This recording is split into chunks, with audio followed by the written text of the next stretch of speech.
This is Dr. Tamia Gass with Rejuvenating Chiropractic. This is Nara Reed with Modified Nutrition Health Coach. This is Karen Marcel with June Street Barbershop. This is Tiffany Marcel with Marcel Luxury Realty, and you're listening to Boss Talk Radio. I paid the call to be born.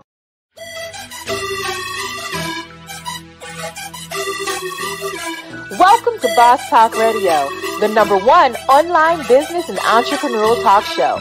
Brought to you by Elite 8 Tax and Financial Services. Here's your host, the Texas tax expert, George Dandridge.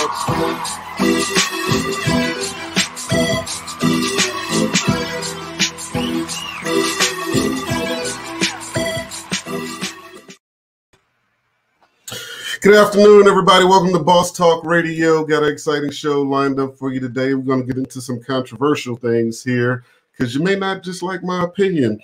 Anyway, for time purposes, what we did was pre-recorded all of the other segments, and you can catch those on YouTube. Let me go ahead and put that link on there for you. If you haven't subscribed already, please do so. You can subscribe to our YouTube channel, and then there's also the Boss Talk Radio Facebook group. So if you're not familiar with Boss Talk Radio, or it's your first time, it's the Business Operations Success show, and we basically bring you entrepreneurs from all walks of life to tell you about their success stories, but also their struggles and what it really means to be an entrepreneur and a business owner. I'm your host, George Dandridge, principal owner of Dandridge Investment Group, president of Elite 8 Tax and Financial Services. And today we're going to talk about, the one segment we didn't do, and I want to bring this to you guys because I want to see how your feedback is on it. So quick housekeeping things. If you are joining us via social media and you pop in, go ahead and make sure you leave your name. Let us know where you're from. And, of course, share the video. Let's have a watch party in this situation. So this image came up earlier this week on someone actually shared it in Boss Talk Radio.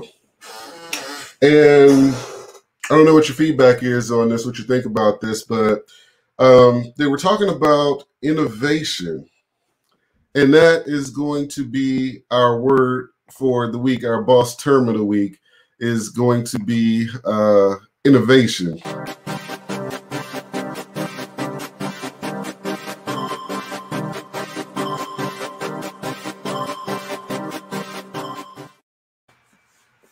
So make changes in something established, especially by producing new methods, ideas, or products.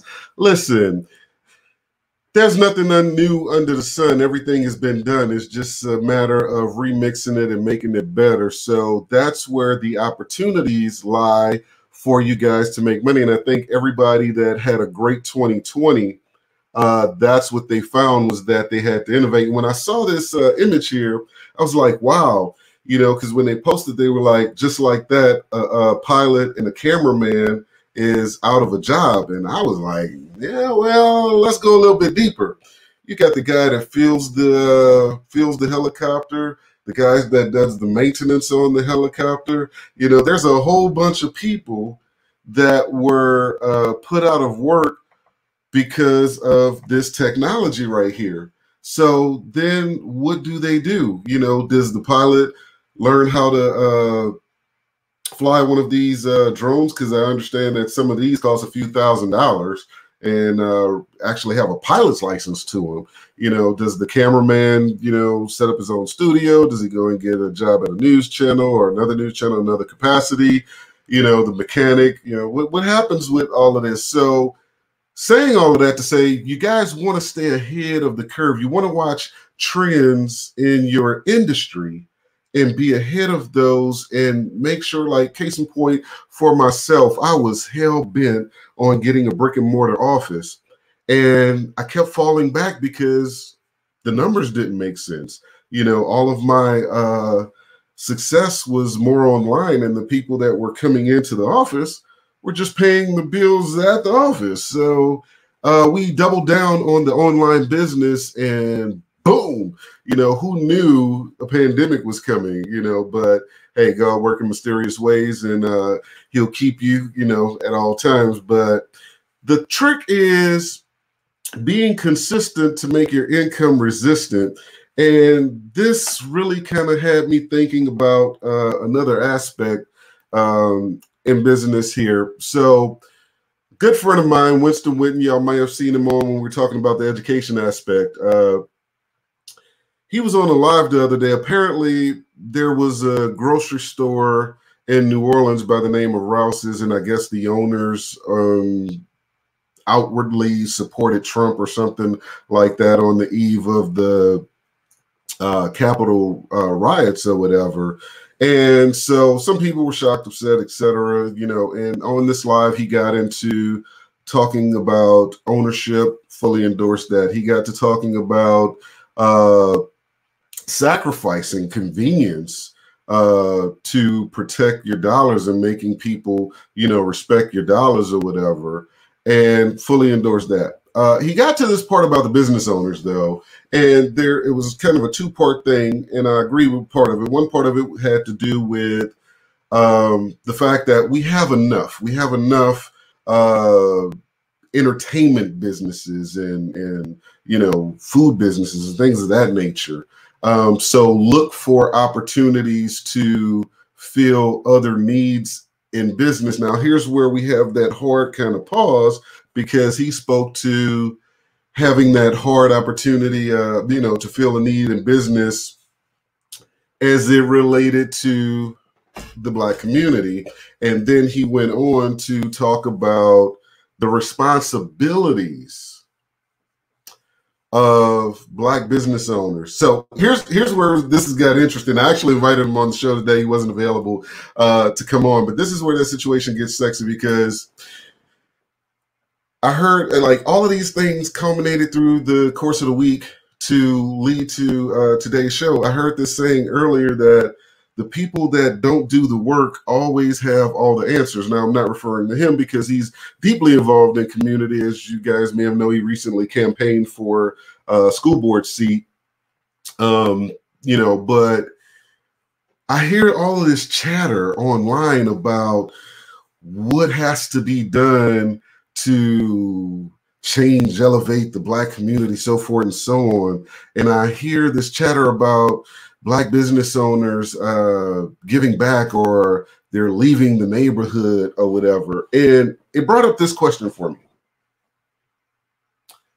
Does a Black business owner have an obligation to have in service as a business the Black community? So we're going to get into the parameters and the paradigms of both sides of that coin, both the consumers and the business owners, as we talk about, you know, whose role is what and what it do. Now, my perspective is being a Black business owner does not mean catering to Black consumers. It means that you're a business owner first and foremost, and you happen to be Black. Now, when you talk about the responsibilities of Black business owners, I do believe that we should give back. But if we set out to do business and we're able to get money from everywhere, then we have more money and more resources to bring back. Now, there's another scary side to this, because there's also the obligation of the consumer. You know, I just haven't, I'm not saying it doesn't exist. I just haven't seen a single post in 11 years of social media. I've never seen a single post from any other race that says this is the reason I don't support this race's business or whatever. And I'm not saying that business owners don't have a area that they can do better, but what I'm saying is, why is that even put out there to the forefront? Talk to that business owner, give them an opportunity to correct any issue that you may have, if there is in fact an issue, versus an unreasonable expectation. It brings me back to a venture I had with my mother. We had a wing restaurant down in New Orleans, and pretty much all Black neighborhood, you know. Right across the street from us, like parallel to us, there was an Asian-owned gas station that also sold food, some of the food that we sold. And you had this thing where people would buy what they want, beg for what they need. Now, granted, we didn't accept food stamps or whatever, and that place did, for their food. But I would find that people would always go there when they had the money and then come over and want to try to negotiate a meal with us, and it was really kind of that thing that drains the entrepreneur. But then I looked at the bigger picture. We chose to open that there. So here in this other space and what I do, I was taking in what my friend was saying as it related to pricing. He was talking about making pricing affordable. Well, here's the downside to that. There's a level of, oh yeah, I'm stepping on toes. I don't know who put the comment out there, but yeah, I'm gonna step on a bunch of toes before it's all said and done today. But the comment was making prices affordable, but here's the other side to that. You don't go into the Apple store and negotiate the price of an iPhone. You don't go into pretty much any established business and attempt to negotiate the price, and you don't go in there with the 6 stories of what you don't have, what you can't afford. And oftentimes, like case in point, y'all hate when I say this, but I'm gonna hit you in the pocket with it. I see people with these $1,200 paperweights, these cell phones, and the prices on these things now are ridiculous. I had one break and the insurance took too long, so I had to go in and buy one, and I dropped $1,500 on the phone. I was like, man, I remember when phones, well, that's a whole nother story. I ain't gonna tell my age, but the moral of the story is I needed it for convenience. I had to have it. I bought it. Some of you are running around right now, and you're talking about, I've seen it all up and down my timeline this last week or two. How do I invest in Bitcoin? This and that and the third. I'm like, you don't have life insurance. Why are you talking to me about Bitcoin? Like, your own life is not valuable enough to consider investing in something else. Like, stop it. I got a bunch of requests this week saying, hey, George, can you talk about the new PPP program and the EIDL program? No, I cannot. Why can I? Because for the last 2 years, even prior to the pandemic, I've been telling you guys about getting your business in order, having your books in order, hiring an accountant, and things of that nature. And never fails, this time of the year, you're trying to knock down the door. Hey, can you help me with my books? I need to file my taxes, and you don't have stuff in order. And now there's this deadline, which you should have learned from the last one, but now it's like, I think the PPP went active today, and I think the EIDL applications is in like 2 weeks. And when you're not taking those other steps, you can't expect someone else to invest in you. Well, that goes back to that conversation about the cost of professionalism. If you understood, and I look around my colleagues, people in other professions that I have the pleasure of interacting with, when I look at the amount of money, now we're not even going to talk about the time, we're going to just talk about the amount of money we spend on education, continued education, licensing, and things of that nature. There is no earthly reason that we should price ourselves into a market that makes the work harder, that makes the quantity of work more, and ultimately trying to compete with big boxes that can ultimately price us out. There's no reason to do that. We become the best at what we do for a reason, and we charge accordingly, and then we can dictate how we can give back. I was I for one am very proud of my ability to go into schools and speak, to be able to do public speaking in different arenas, and able to assist different low-income families and everything where I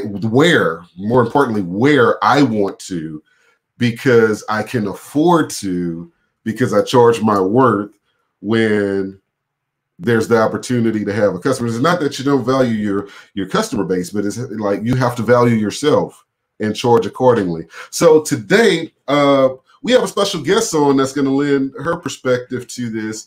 And I particularly wanted to bring her on because I've been following her on social media for a while. She's built a real estate empire, and there's no like slowing her down in sight. And I really wanted to get her perspective on, you know, how she navigated and what mindset she used to overcome that thinking, because I think that in a global economy like we have, I mean, think about this. We're in a global economy now. We're in the information age, and you guys are having conversations about buying the block. Okay, but have a purpose, you know, behind that. Get out of the zip code mentality. We're in a global situation now, so you have to get out of the zip code mentality. So everybody, welcome to Boss Talk Radio, Miss Benicia Watson. How you doing today? You hear me? Hey, how you doing? I am doing awesome. Welcome to the show. Before we get into a couple of quick questions, I want you to go ahead and tell everybody who you are so they can appreciate why your perspective on this is so valuable. We had a bad connection. Say it one more time. I'm sorry. Go ahead and tell everyone about your background, who you are, what you do, so we can put the proper perspective on the next questions. Sure. Okay, so my name is Benicia Watson, and I'm the owner of a company called the Bailey Watson Real Estate Group. It is a real estate company. I have 89 agents that work directly for me. We're based in Dallas, Texas.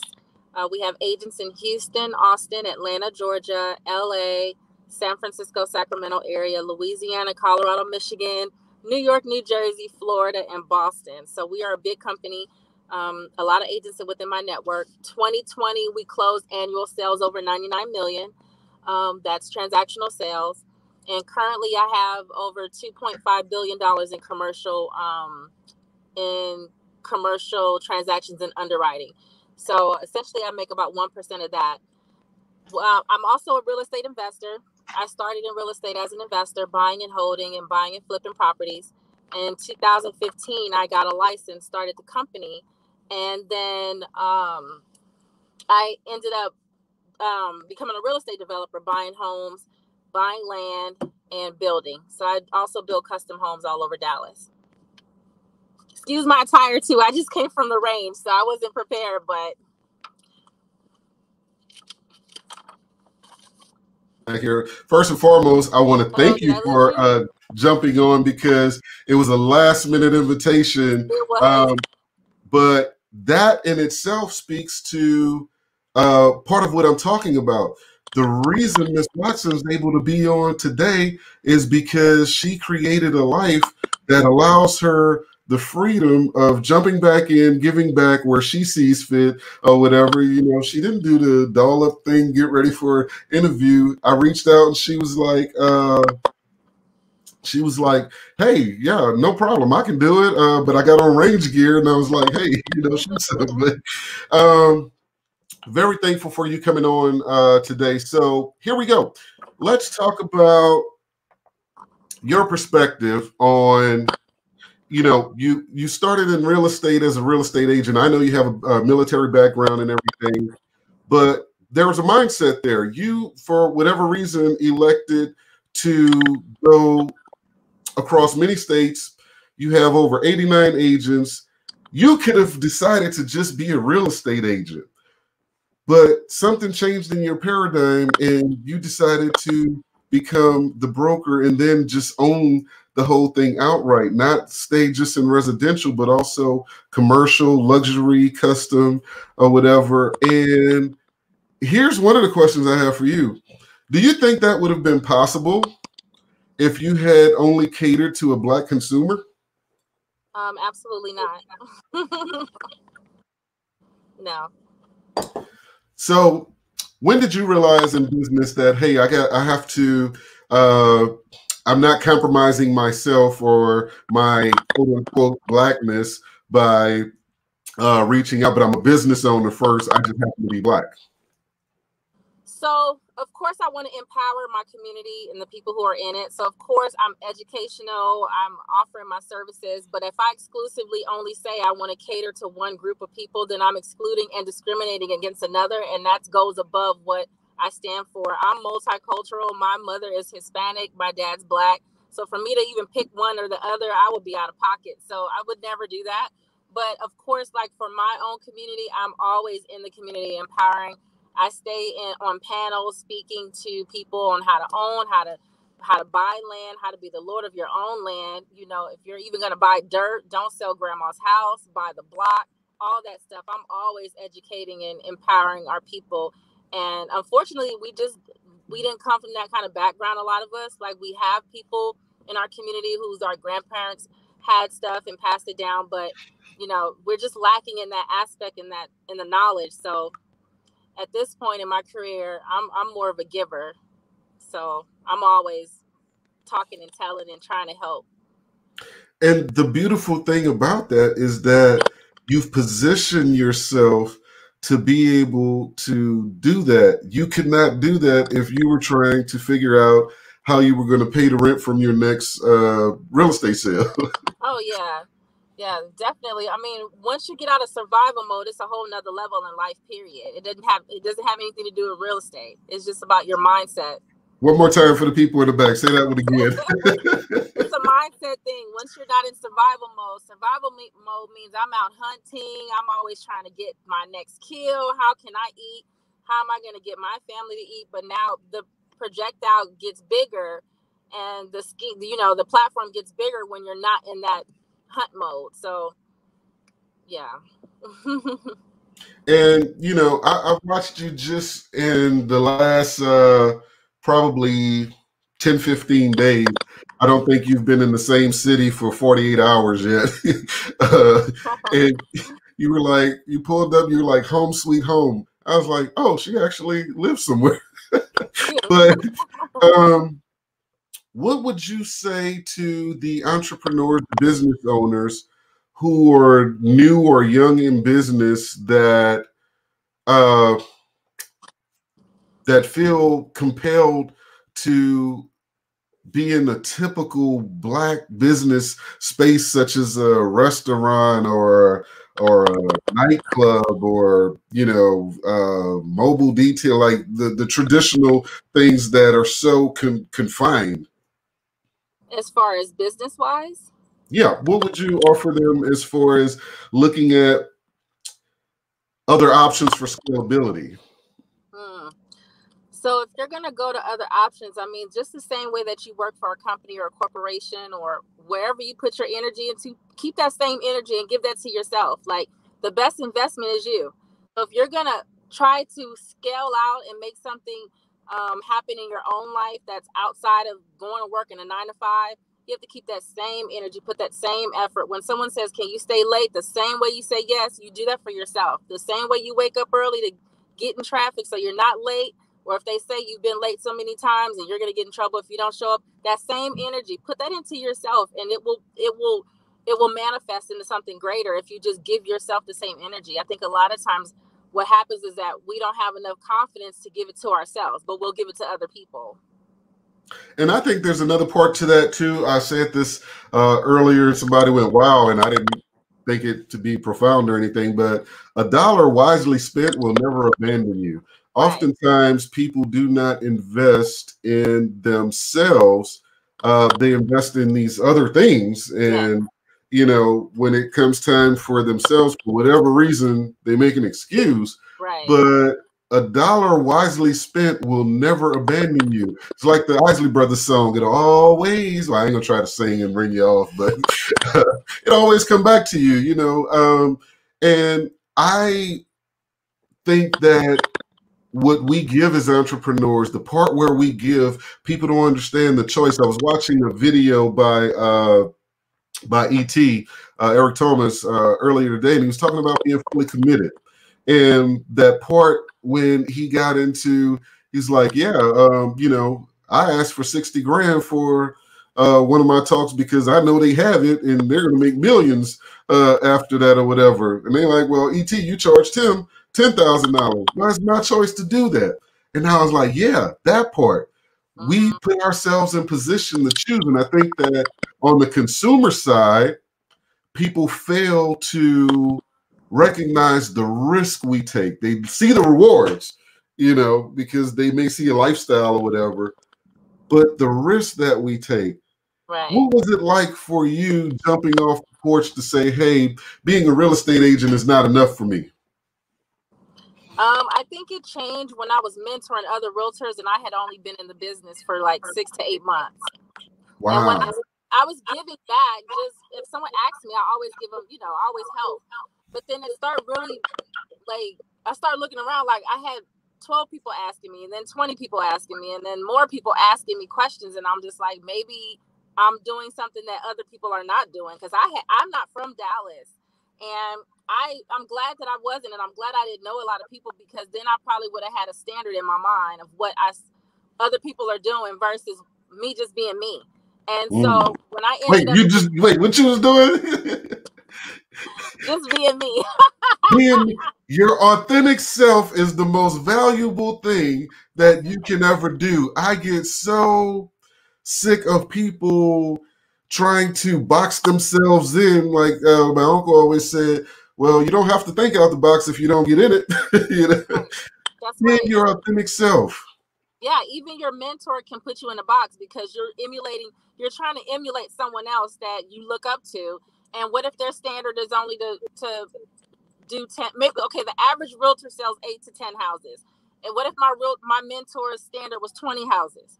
Then I would be looking forward to 20. I did 200. So I would have limited myself by following someone else's standard that may not be really who I am. You know what I mean? So I just stayed true to myself and pushed through. And the first year I did over 200. So, and then it kept going up. Wow. Well, congratulations on all your continued success. And thank you for hopping in on Boss Talk Radio. We look forward to having you back. And you can also catch Ms. Watson on Clubhouse. She's burning it up over there, having a lot of high-powered speakers and whatnot. Kamari Ellis said, create your own standard. Yes, your authentic self and creating your own standard. Thank you again for dropping in. We hope to have you back soon so we can learn more about you and so you can drop some gems. Yes. Catch me on Forbes soon. I got an article coming. You have an article coming on Forbes? Yes. Okay. As soon as you have a date on that, drop it to us and we'll make sure to share that out. I will. Thank you. All right. Thank you. And we have our recurring guests in here. Y'all know I couldn't touch this topic and get into controversy without having my man come drop in and sprinkle y'all with this situation. He's probably going to break some necks because I'm sure he's already cashed his checks for the day. Welcome back to the show, Mr. Dave Anderson. What's going on, my brother? What's going on, How you doing today? Man, I'm doing awesome. I'm doing awesome. So wanted to talk about this thing that's going on out here. There's like all of these gurus talking about what the Black community needs. And then there's these entitled mindsets about, what Black business owners should do and how it rests on us and whatnot. And I'm like, hey, the business owner is the one taking the risk, and they should have the freedom and choice of when, how, and where they give back, and that shouldn't meet somebody else's standard. But I'm gonna let you go and take the sugar off that situation and sprinkle it with your thoughts on that. If I take the sugar off the situation, then all they're gonna get is shit. Real talk. I want to make this abundantly clear to you knuckle-dragging, mouth-breathing Negroes who do not actually own businesses. From the bottom of my heart, and on behalf of all of us who actually sign the front of our checks while you beg to sign the back of yours, sit your black ass down somewhere. That's one. Two, when I look at people who have something to say about what's going on in Black-owned businesses who do not, in fact, own Black-owned businesses, I'm confused. To me, it's as backwards as when white male politicians tell women what to do with their bodies regarding their reproductive rights. You don't have anything to say because you don't have anything to contribute. And when you are how can I put this? When you're a liability, you can't be an asset. You can be an ass. They didn't hit you in the back. They didn't hit you in the back when you what? If you're a liability, you can't be an asset. You can be an ass. You can't be an asset. And that's the thing, right? So we got a bunch of people running around here not knowing what they're talking about because they don't understand. Listen, I'm going to show you what I show everybody. Every Friday. Now, you know what this is because you're an accountant. Every Friday, I got one of these. See, y'all running around here with your Cash Apps and your PayPals and your Square Cashes. And you call I's doing business. I's a Black business owner. No. See, this envelope comes via courier, and this is for some of the lazy employees I have that do not get direct deposit, but they want an old-fashioned paper check. That's right. Okay. Uncle Dave got your old-fashioned paper check, but before you can get that old-fashioned paper check, Uncle Dave has to sign it. You want to know why? Because I own businesses. You know how many kids did Bill Cosby have? 1, 2, 3, 4, 5? I have 1, 2, 3, 4, 5, 6, 7, 8, 9 businesses on 5 continents. 5. Now we gonna put a pause right there because I don't want to go past that like you didn't just say it. So I was saying earlier, I don't know how long you were able to be on, but I was talking about earlier about how people get into these emotionally charged things about the Black community and how to fix it or whatever. And, right now I think we have too many entertainment type or novelty type businesses or alleged businesses. And yet, here we are in the information age in the global economy, and we're in a zip code mindset. Oh, your twerk videos on TikTok are not a business. Okay, come on. Your weave out of your basement side hustle that you don't have a wholesale license for. You have no wholesale license. You have no business license. You thinking that your ability to put a corset around your biscuit can body somehow makes you a health expert. It's not a business. You didn't go to ACE. You didn't start any type of health certification. You're not a personal trainer. You're just sitting up there acting as if. And then my personal favorite of these people like, well, you know what? I want to get all the money. So I's not going to show nobody that I's Black. Hey, you dumb cluck. You do realize that I have businesses in Ghana. I have businesses in Peru. I have businesses in India. And you know how they all address me? Mr. Anderson. And they're not looking for Keanu Reeves circa 1999. They know it's my Black ass. And what does that say to my children? That somehow they have to hide themselves like Anne Frank did in the daggone 40s because you're too ashamed of your skin because you've been conditioned to believe that you can't be successful and be Black at the same damn time? That's funny because I'm in Forbes and Entrepreneur magazine in the same damn month. Really successful. I don't understand that. And then like people get mad like, oh, this other thing.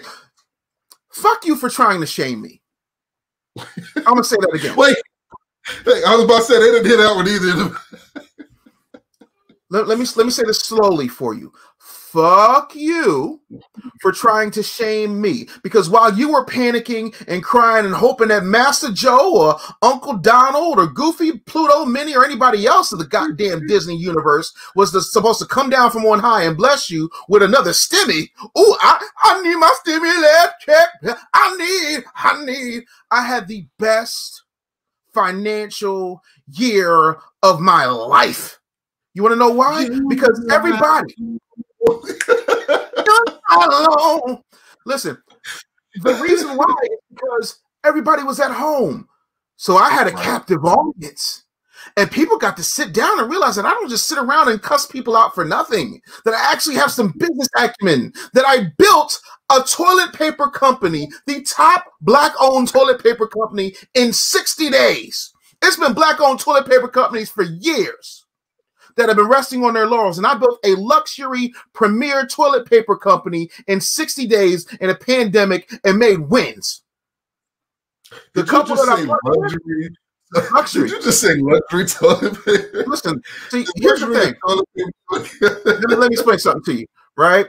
So there's one ply, which, I mean, you might as well just not have nothing. There's two ply, which is what, like your Charmin. And then there's a luxury 3 ply that's so clean that when you wipe, you only got to wipe once, and that's Triumph Tissue. So you go to triumphtissue.com and go get you some. The couple that actually started the company, the Gibsons, both retired. One just retired 2 days ago. The other one is retiring March 1st from very successful multiple 6-figure jobs each. From a business that I built in 60 days. While you guys are talking about, oh Lord, the road is coming. Oh Lord, what's I gonna do? I just sat back, put my nose to the grindstone, and started expansion. Because while everybody does this, I did that. So I just want to invest in the Bitcoin. I just want to go ahead. Go there. You know I'm gonna go there because all the Bitcoin experts are back now because Bitcoin's up. You know the Bitcoin. 12 months ago. They were silent. They were silent because they knew they were full of shit. And the thing of it is, like, black. Here's the one that kills me. Here's the one that kills me. You have these people online that says they have these people online talking about, yeah, get with me and I'll show you how to compound Bitcoin daily or whatever, and then the same person has a post about a stimulus check, like something ain't adding up. Your math ain't coming together, for me. it's that new math. It all comes back to a negative integer. So, because first you were selling flat tummy tea and for the white man, then you a Bitcoin expert, huh? No, they were a business owner. They had it going on. That wasn't for the white man. Y'all was sitting out in front of that Holiday Inn Express posing by somebody else's Porsche, like Morris Day from Graffiti Bridge, and you can't figure out why you're not making no money. Now y'all want the Timmy Stimmy. No. Like, my phone been blowing up this week, and we so getting back to the subject at hand, we talking about the paradigms and parameters of being a Black business owner and the responsibilities of such or whatever. And just to give you an example, this week and probably the end of last week, my phone has been blowing up from non-clients that want to ask questions about a stimulus check and about, who said they could file what or whatever. And I'm like, hey, first and foremost, I'm not going to allow you to ask me for advice that I've been given publicly for free for the last 5 years. All you got to do is just go click anywhere. And like, George said this. But then the next part is, why are you so eager for this $600? Hey, I know some people going through some things or whatever, but it's like, if that wasn't available to you, what would you do to eat? And then you condemn anybody that looks successful. Like, Dave ought to be giving back to this. He ought to, and it's like, we do so much in silence because we do it for the outcome. We do so much in silence, like, because I know a lot of stuff that you do. And a lot of people don't know that because you don't want them to know you're a nice guy. But you know, listen, I am not a nice guy. I'm a good man. I am not a nice guy. You're not a nice guy. Okay. I'm a good man. I am not a nice guy. I'm not here to be nice. I'm here to be your fucking friend.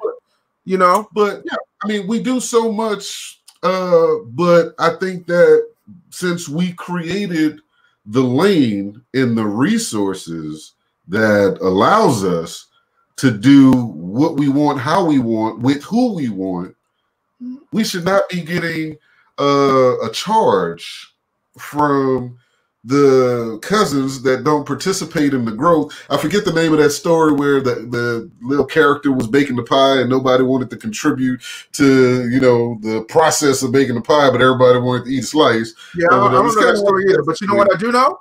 You know what I do know? Reverend Calvin Broder Sr. said everyone's got their cups, but they ain't chipped in. You know, you see Reverend Calvin Broder Sr. said everybody got their cups, but they ain't chipped in. I know that. The difference is, while you sip some cognac, I know what time it is. The tag is telling me it's time for y'all to shut the hell up. At the end of the day, y'all are the same people that said, well, what about single moms? And when I started an organization called Black Boys Win, and I said, hey, I need folks to donate and help me with this, that, and the third, right?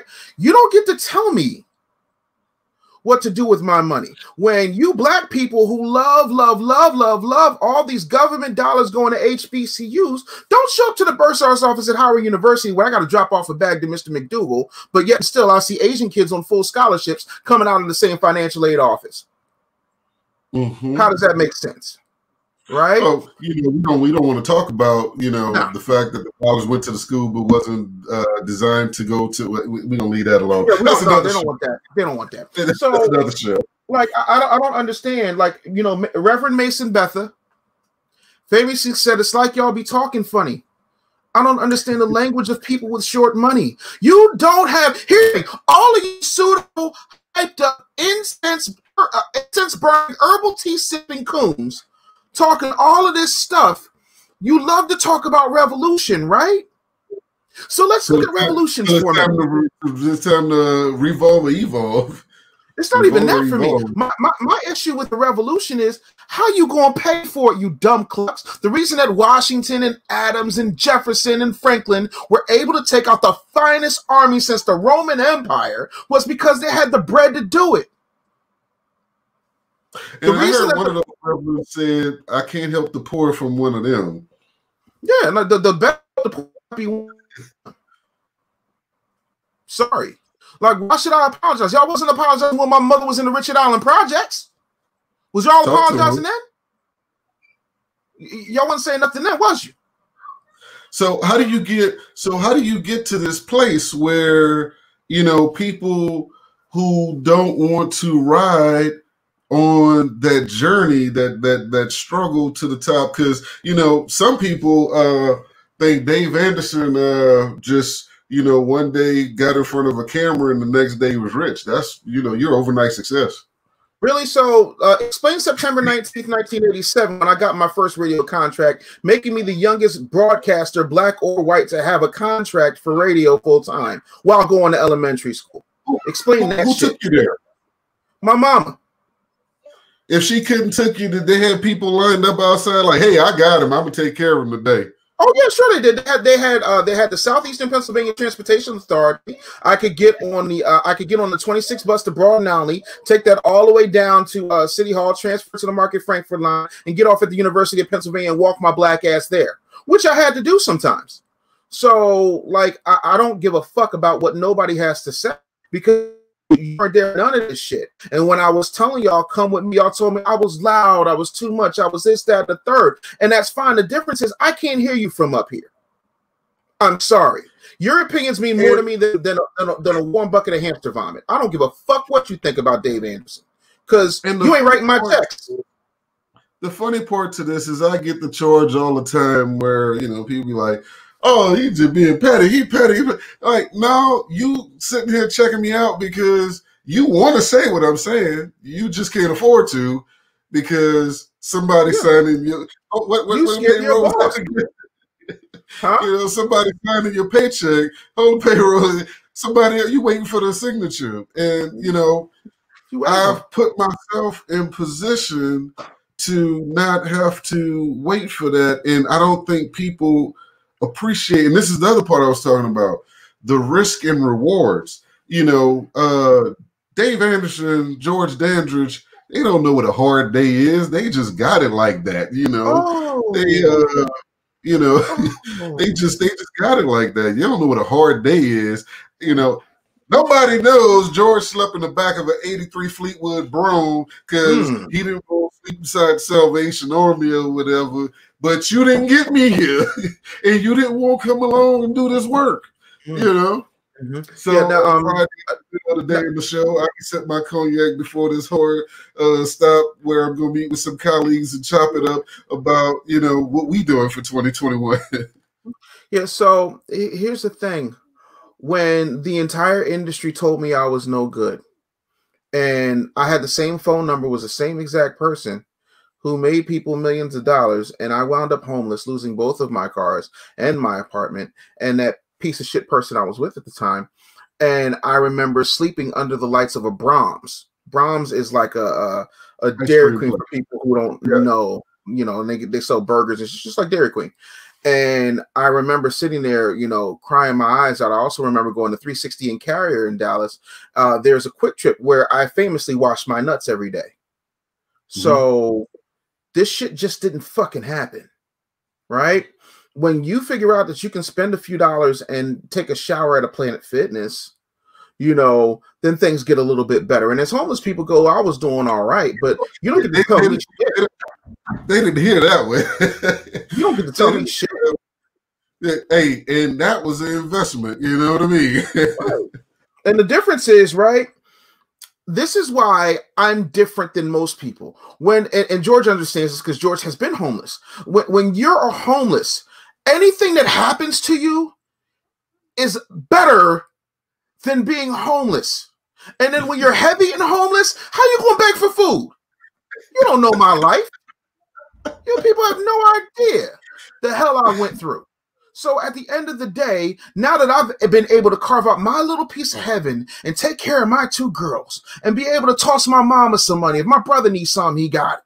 Like, you know, one of my relatives' dogs needed to go see the vet. It was like bloop bloop. That's how I use Cash App, you know, to take care of a fucking vet bill. Like, this is what you don't get because you're stuck on the result, but you weren't here. So what was this? Almost 34 years ago I started this journey? You think I give up? I can't even, like, what you're saying to me doesn't make any sense. How many congressmen campaigns have you contributed to? How many city council people's campaigns have you contributed to? How many businesses have you helped fund? We getting the shovel out now. We getting the shovel out. We going deep now because I'm sorry, did I just hit him with the Undertaker? That's that part right there that, you know, it's like you don't know what it is we do on that other level while y'all are talking about what you think a solution should be and trying to dictate celebrities' dollars and following them. We're doing this grunt work. You know, we're sitting down with the people that are making impacts from a policy standpoint and making them answer our questions, you know, and that's when the check comes, you know. And I don't think people really get that. Like, political literacy and financial literacy is just a fleeting concept, you know, in a community that is so judgmental, you know, and want to tell us how to do this thing. You know what's funny? The same black people who was like, well, they didn't kill any of them white people when they went and raided the Capitol and we was out burning stuff up and saying Black Lives Matter. You know, why is that? Because you don't have any political power. You have none. You are a joke. Joe Biden literally said on tape, yeah, if you're not with it, I don't care what you do. You could be mad. He's already president. And I told you, dumb clucks, get something for your vote. Puffy told you, dumb clucks, get something for your vote. Ice Cube went with an agenda. Oh, he's in there with Trump because you Negroes don't read shit. They got a fucking bill right now for your goddamn stimmy. I need my stimulus check. Hell, no teeth having ass Negro. They got a bill and they're talking about giving money to give you education on what's happening with transgender Israeli women in Israel. What the hell does that have to do with your tax dollars? Apparently everything. But you don't read that 6,000 page report because you don't have the time. You don't get it because you's trying to figure out how. Why don't they have the time? Because they so busy trying to figure out how they's going to get Mr. Joe to give them a 3% cost of living increase. And then you dumb clucks don't even realize that if you get a $15 an hour minimum wage, first of all, why are you looking for the minimum wage? Oh, wait a minute. Hold on. You trying to provoke me, right? You're going to make me go past my hard stop. Well, you have one of those? Where did you get it? Can I get one? Are they on sale? Were you about to say something to the effect of if the minimum wage goes up, so does the cost of living? Yes, you dumb fucks. I thought that's what you might have been about to say. In 1991, I was about 14, 15 years old, right? In 1991, I was a certified family and youth mediator, which meant that I got a stipend. I think it was like $3.25 an hour. The cost of bread was like 89 cents. Right? They magically said they're going to raise the cost of the minimum wage to, I think it was like $6 or $5.25 or some shit like that. All of a sudden, the loaf of bread went to like $1.79. Everything goes up. And I don't know if you know this or not. Business innovate. That's the thing. The dollar point is relevant to that. So it sounds sexy, but it's still the same. Right. If you don't know how to be like somebody like this is an unpopular opinion. Somebody's like, yeah, more money, more problems. I was like, no, when you don't know the principles of money, it can only bring you more problems. Well, money can't buy happiness. Shit, you already happy. That's one less thing you got to buy. You just can have more happy. Clap along if you feel like a room without a roof. Bitch, I'm happier than I've ever been. Ever. I'm in the gym daily to the point where I'm about to legally change my name to Jim Daly. What the hell is wrong with you? I am enjoying my life. I am having a ball. Yes, I have Avengers curtains. You want to know why? Because I fucking can. I turned my bathroom into Wakanda, complete with a vibranium toilet seat and goddamn purple swirly water, because I fucking can. I have an actual Killmonger mask from the fucking set hanging on my wall, because I fucking can. You want to know why? I call my shots, and I don't care what you think. You want to know why? Because I don't answer to anyone but God. You answer to everybody else. There's one other person you answer to, but I ain't gonna talk about Janae today. No, you don't do that. You don't want to do that. Oh, and then there's those two little princesses too, because I see you answer the devil a lot. No, that's that. You know that. Listen, but I would rather answer the people who bear my last name, church, than people who don't even like. If you got a Johnny Depp said it best. If you got a problem, call me. If you can't call me, you ain't got no fucking problems. Right. That's that. You know, like I wish black people would understand that. Y'all love to talk about Black Wall Street, but y'all don't talk about Eatonville. Y'all don't talk about what's popping up in Pittsburgh. There was a bunch of pocketed Black Wall Streets all over, but y'all wouldn't know that because y'all don't read shit. And then you say, well, every time we start to build, they burn it down. No. Mass media didn't tell them to read that. Oh, that's right. I forgot. Y'all still waiting on Don Lemon to tell y'all that's okay. Y'all looking for Trevor Noah. Your boy got to cry on TV and tell him to read it for, Right. And then y'all following people who work for Chinese people telling you about your finances.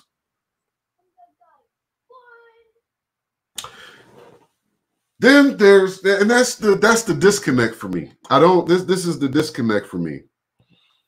I've been a black consumer longer than I've been a black business owner, but as a black consumer, I never felt entitled to go into any black business and tell them how they should run their business, how they should spend their profits, or how they should set their prices or whatever.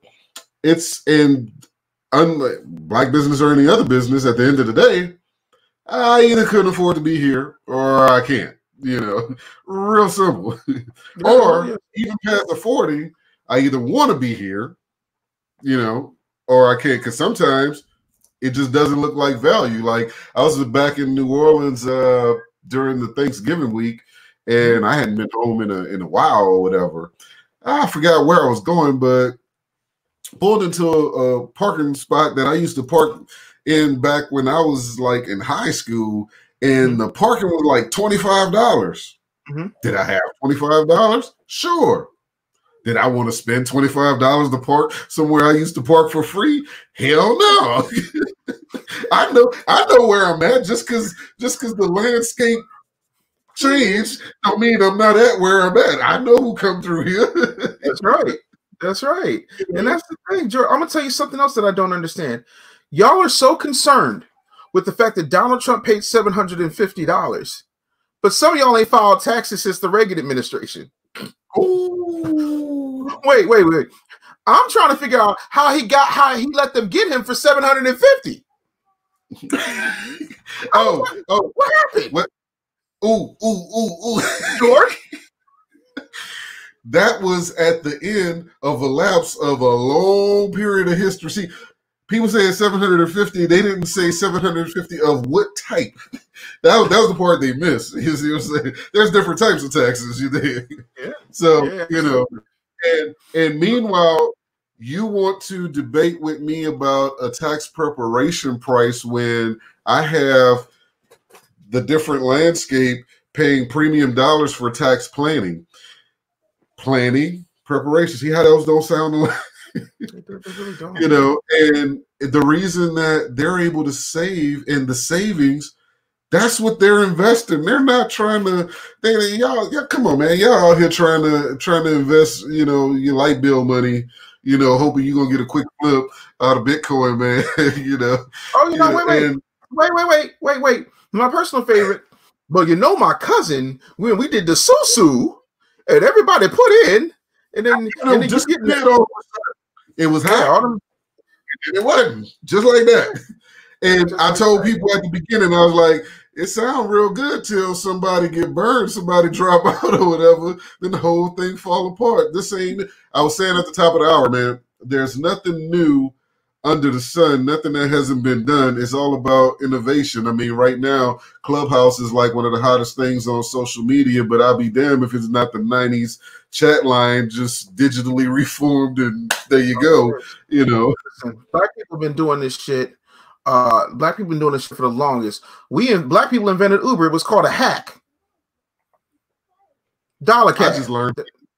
You know, but yeah, no, I'm gonna hit the susu. Like, y'all look for these quick little nuts because y'all don't know how to make love to your money. Oh, oh. I'm sorry, I think we just lost George, but that's okay. I'm gonna tell y'all something. If you actually knew how valuable your dollar is, if you put it in the right places, like yourself, then you wouldn't have to worry about it. And it's like, well, you know, is all this knowledge on the internet is free. And I'm like, well, if it's so free, then why aren't you taking advantage of it? Because you sure sound as dumb as you did before you knew that. You know, free is exactly what it's worth. Nothing.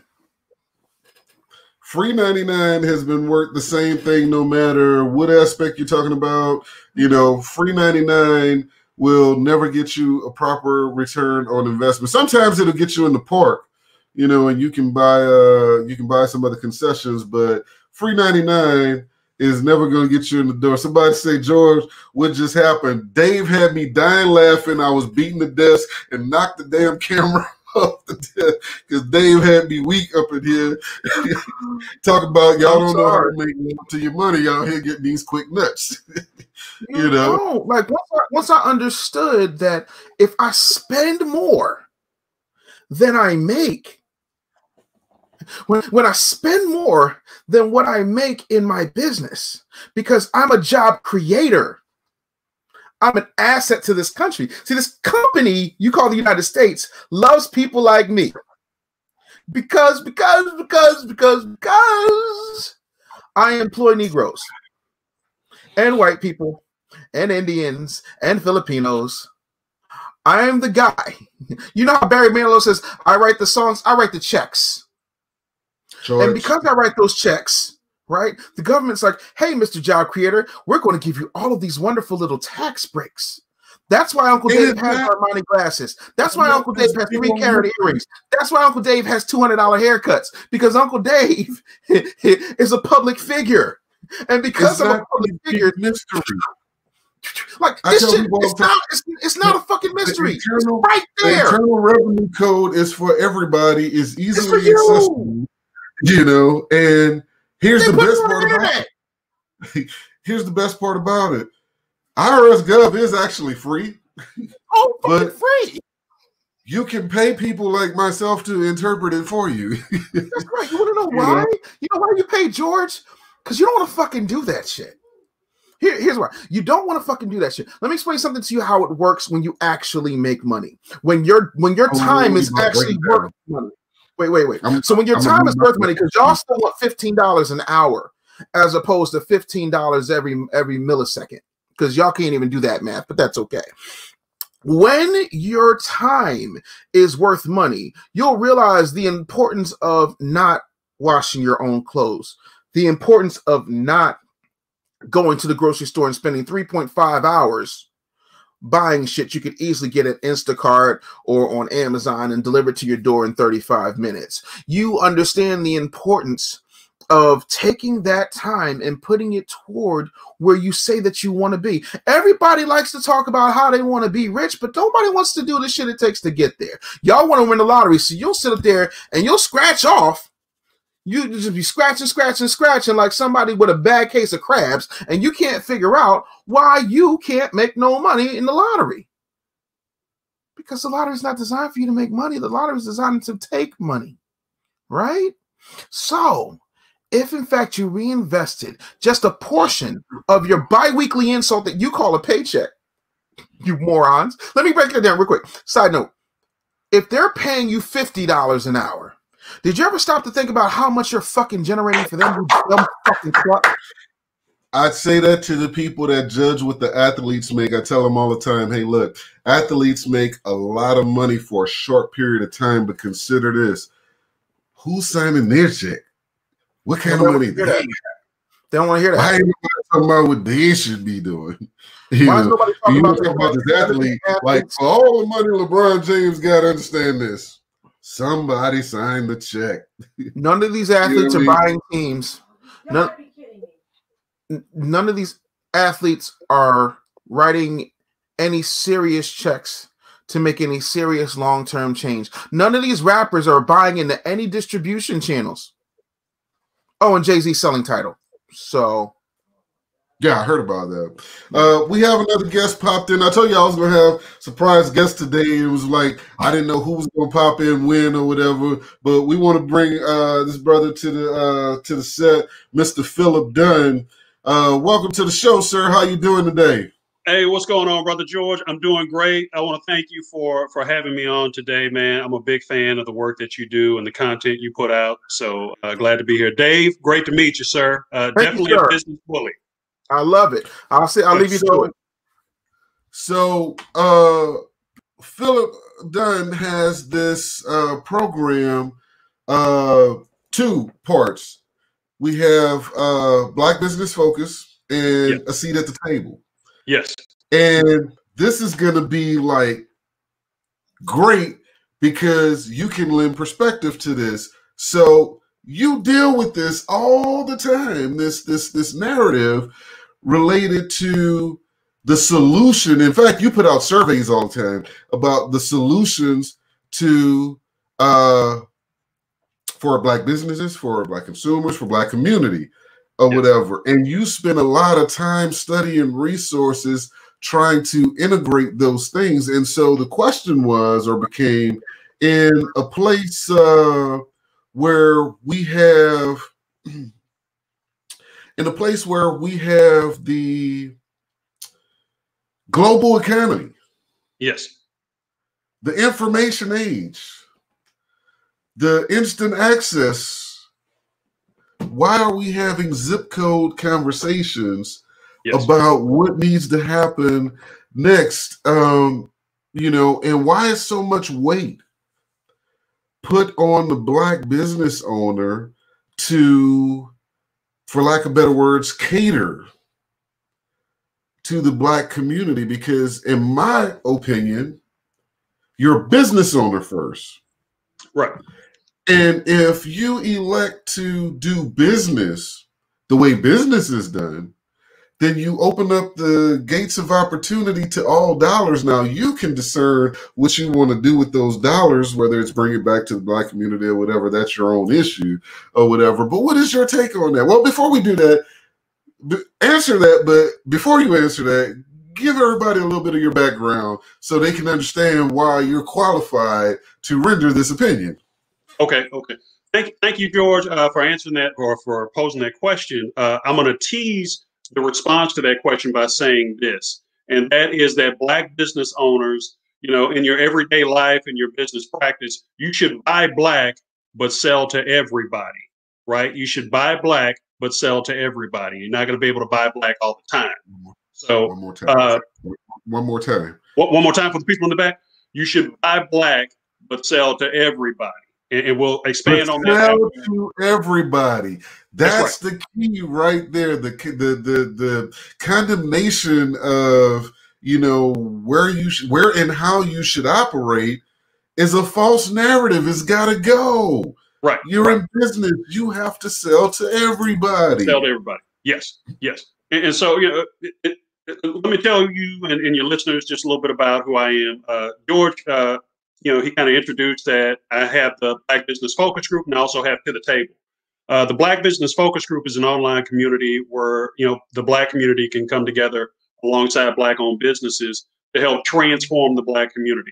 We know that the wealth gap is extremely high between our community and our brothers and sisters in other communities. So we have to do the work as Black people to repair that.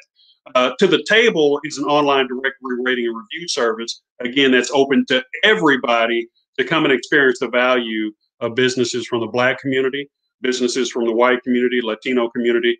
But we're all going to sit together at a table that is designed and controlled by us. So these two communities kind of work side by side. Number one, the BBFG, Black Business Focus Group, is out there to transform the Black community, and then To the Table is out there so that we can more effectively partner and compete in the global marketplace with everybody, our brothers and sisters from other communities. So that's why we have two different platforms there. It's not to discriminate against anybody. It's just that if you have a table with 4 legs and one of those legs is shorter than the other, that whole table is going to be wobbly, right? And no one's going to have a good experience at that table. So the Black community is that short leg, so to speak, if you take a look at our economic condition. And so I'm out here today trying to help folks understand why we need to transform the Black community so that we can level that leg so that everybody who sits down at the table has an enjoyable experience, no matter if you buy from a Black-owned business or a business that's franchised by a Black person, you're going to have an enjoyable experience. Now to answer your question about buying Black, but selling to everybody. We are global citizens and we should act and behave as such. And so we have to participate in the global marketplace. However, we must understand, in particular in the US, that you have to have the support of your community if you want to be uber successful. It doesn't mean that you have to have the support of your community to be successful, but if you want to be uber successful, it's going to take the support of our community to help drive transactions that come to our businesses, that come through our doors. So just want to lay that out there, just make sure that folks understand it's a community-driven program designed to get more Black consumers to support Black-owned businesses. And we know that, Black consumers spend, if we're just looking at that alone, somewhere between $1.3, $1.7 trillion annually, but only 3% of that goes back to Black-owned businesses. And that impacts everything from the wealth gap, because we have dollars that are escaping our community, to the unemployment gap or the employment gap, because we don't have enough businesses to soak up unemployment. Home ownership rates are lower in our community than other communities because we don't have the dollars and the infrastructure to support home ownership rates. And then the dollar circulation is low.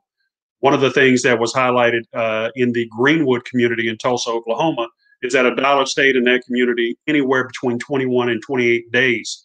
And as a result of that, they had a thriving community, a robust economy, if you will.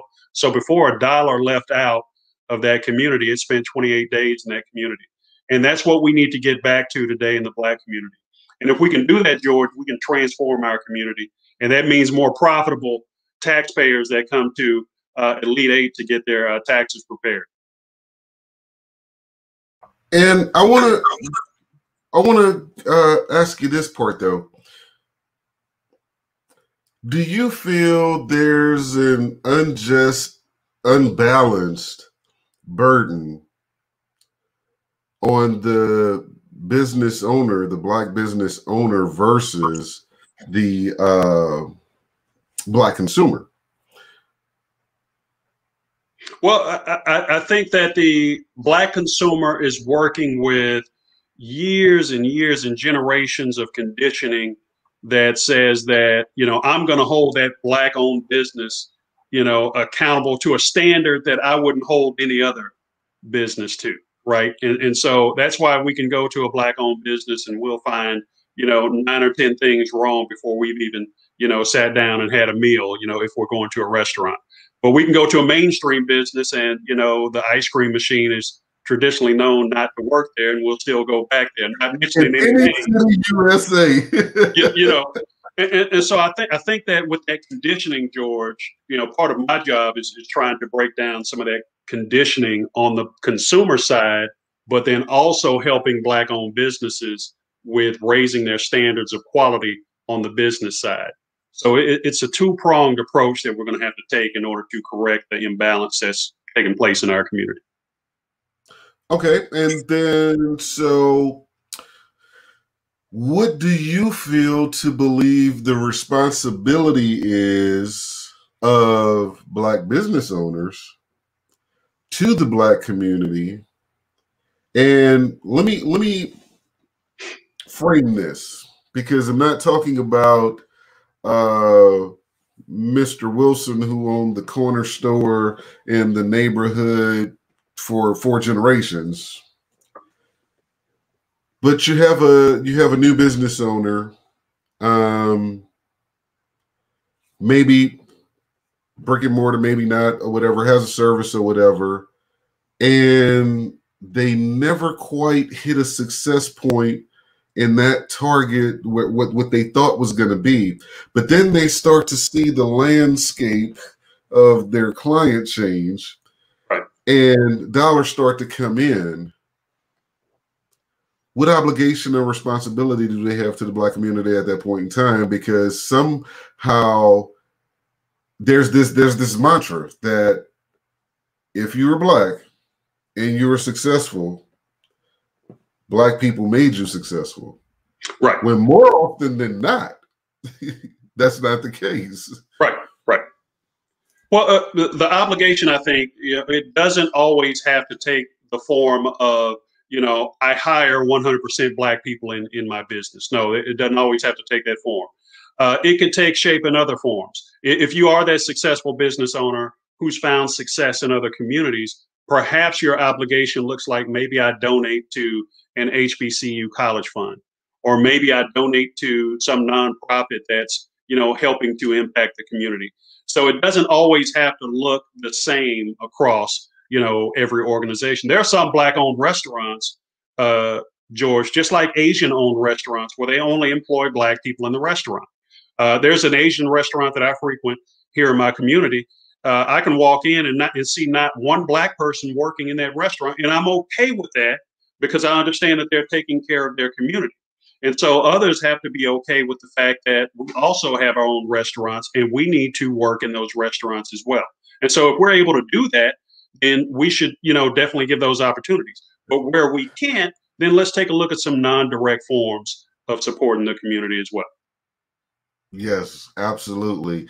And, when we talk about support, one of our previous guests, dear friend of ours, dear friend of Elite Eight, Sheree Wright, with Dallas Leaf Cigar, she always posts, she gives just big ups to everybody, and she always hashtags support is free. And what that means, like we always think of support in a monetary sense, but a like, a share, a referral, being conscientious. Like one of the things that you do, you didn't bring about it. You're modest, so I'm gonna brag on you for you. So one of the things that you do is you post every month. You have this setup where people can log their purchases from Black-owned businesses. It was almost like a sick genius thing, because what happened was there's that innate competitive thing, but it's a positive competition. That's an oxymoron. It's a positive competition. Like you don't want to be that guy, that isn't in the mix, Right. But here's the other side of it. I didn't even realize how unconsciously, I sought out Black-owned businesses or whatever. But when it was time to post those, and I would put a couple that had maybe the higher tickets, but one month I just happened to be doing my closeout accounting as I was looking at that, and I was like, well, damn. Yep. It's like, okay, I gotta really start to pay attention. I'm really doing this over here, So it was a great thing, but that's business owners supporting business owners. Yep. Why do we, as Black-owned businesses, why do we get this unreasonable expectation of what we should give back when so many of us give back in so many ways that isn't per se $1 at the moment, but creates dollars that's going to last beyond our lifetime because we planted a seed or we did a thing, like I go and talk in schools and at nonprofits and things of that. I give time. I don't really give a whole lot of money. I spend money with Black-owned business. I don't give a whole lot of money. I give time. I give time and benefit of my experience. What you're doing with that is giving of time. Nobody knocked on your door and said, hey, Phil, we'll give you this check if you go ahead and put the survey out there. You know what I'm saying? Right. Just giving them your time. So why do we have that unjust weight of the crown on us for that? Yeah, it goes back to the traditional conditioning that we've had, but I think we have to change the way that we look at how we impact our community and our contribution to the community. If you take a look at basketball, you take a look at sports, we have all sorts of statistics that we track, right? And one of the things when we talk about LeBron James, and this is no knock against anybody. I'm not a LeBron James fan per se, but he's one of the greats, not only because he scores, but he's one of the greats because he creates opportunities, right? So he passes, he creates assist opportunities, he plays defense, he has block shots, he has steals. He's across the board when it comes to, being a great player. So he's not just scoring all the points. No one person can score all of the points and help their team win. But what we can do as business owners is, yes, we can contribute financially through purchases. We can make recommendations to Black-owned businesses and referrals. We can write reviews that someone like me would use to help a business improve their processes. We can, whenever we have a negative experience, we can, share that with the business owner or with the manager. We can make contributions business owner instead of the social media community. Yes. Give that business owner an opportunity to address, because oftentimes, especially when we start to become, larger organizations or have many employees, a consumer may have encountered an issue that the owner is just not aware of, and if you don't give them an opportunity to fix that before you blast them, you're doing everybody an injustice. I want to put this in the I want to put this on the thing here. Tell people how to follow and connect with you. All right, if you're not on social media, if you're just, a casual user of the internet, first thing I want you to do is go to blackbusinessfocusgroup.com. That's www.blackbusinessfocusgroup.com or to the table.com, number to the table. And we can put all this in the chat afterwards. But, that's just if you're not on social media. If you're on Facebook, however, I want you to just look up our Facebook page, blackbusinessfocusgroup.com, or excuse me, Black Business Focus Group. Go to that page and, get familiar with some of the content that's coming through that page. And, just kind of be a casual observer. Here's one of the things I'll just kind of put out there, George. I'm not after everybody. It's 43 million Black people in the United States. I think we only need about 1.3 million Black people to effectively change and transform our community. So I'm after that small elite 8 group of people that I know they're going to be quality for the community, and they're going to create some momentum that's going to push the rest of our community forward, or pull the rest of our community forward. So definitely have folks go out to the blackbusinessfocusgroup.com, get familiar with some of the content out there, go to our Facebook page, just kind of get familiar with some things there. And if you have the time and if you have the commitment, definitely make sure that you join the group. And but we're going to ask some things of you. We're going to ask that you buy black at least 3 times a month and that you log it with the BBFG. We're going to ask that you stay positive and keep a positive mindset and be willing to engage in debate as often as you can. We're going to ask you to go out and find Black-owned businesses and help us to fill requests that come in on a daily basis. I reach out to George sometimes, and I have no shame about it. I'll say, hey, George, do you know a lawyer in this particular area? Or do you know, someone who specializes in this type of service in this particular area? And here's what George does. You know what, Philip? I may not have one right now, but I will find one for you. And so that takes time and dedication, and that's a contribution to our community, because otherwise that dollar goes outside of the community now. And so those types of relationships that we built, and we've been talking for maybe a couple of years, George, on social media, and then also over the phone a couple of times. So there's a relationship that's built up now between Houston and the DFW, where George knows he can ask me a question here in Houston, and I can ask him one in the DFW area, and I can get one, or he can get me in contact with someone who has the response. So it's more than just the transactions. We're reconnecting our community. And, I think that, and I'm going to be transparent on saying this, relationships are the most undervalued part of business, but it is also the most essential. My business and my life changed when I started to appreciate business relationships. Philip, we want to thank you for coming on, man. I know you had some meetings earlier, but we want to have you back on to talk more about Black Business Focus Group and the seat at the table and the different things that you're doing in the community. Thank you for lending your perspective today on that. And we've gone really way past our time or whatever, so we're going to go ahead and sign off, and we'll see you guys on next week.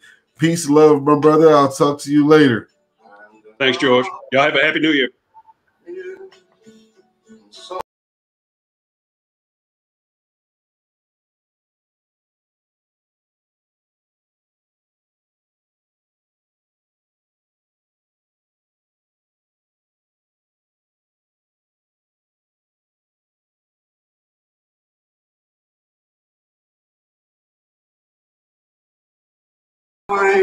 Shout out to Derek Major over at Major Way Productions for hooking this one up for me.